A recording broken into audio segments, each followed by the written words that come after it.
बिस्मिल्लाहिर्रहमानिर्रहीम। अस्सलामुअलैकुम। मैं हूं अली असगर और आप देख रहे हैं मेरा यूट्यूब चैनल आम सी बातें। इमरान खान के साथ प्रैंक हो गया और पीटीआई के कारकुन गिरफ्तार। इस वीडियो में हम इसी के मुतालिक बात करेंगे।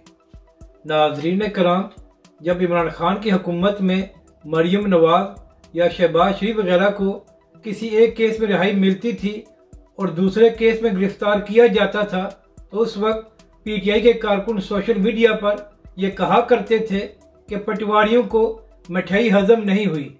और नाजरीन कराम, आज यही मामला पीटीआई वालों के साथ ही हुआ है।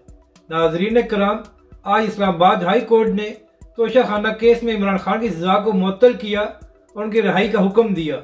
इसके बाद पीटीआई के कारकुनों ने खुशियां मनाना शुरू की, मगर थोड़ी देर बाद ही ये खबर सामने आ गई कि इमरान खान साहब को साइफर के केस में गिरफ्तार कर लिया गया है। यानी कि नाजरीन कराम, एक किस्म का इमरान खान के साथ प्रैंक किया गया।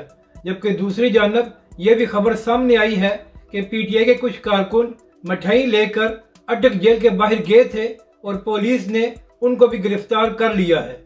अपनी राय का जरूर इजहार करें कि आपको ये वीडियो कैसी लगी और हमारे इस चैनल को भी सब्सक्राइब करें।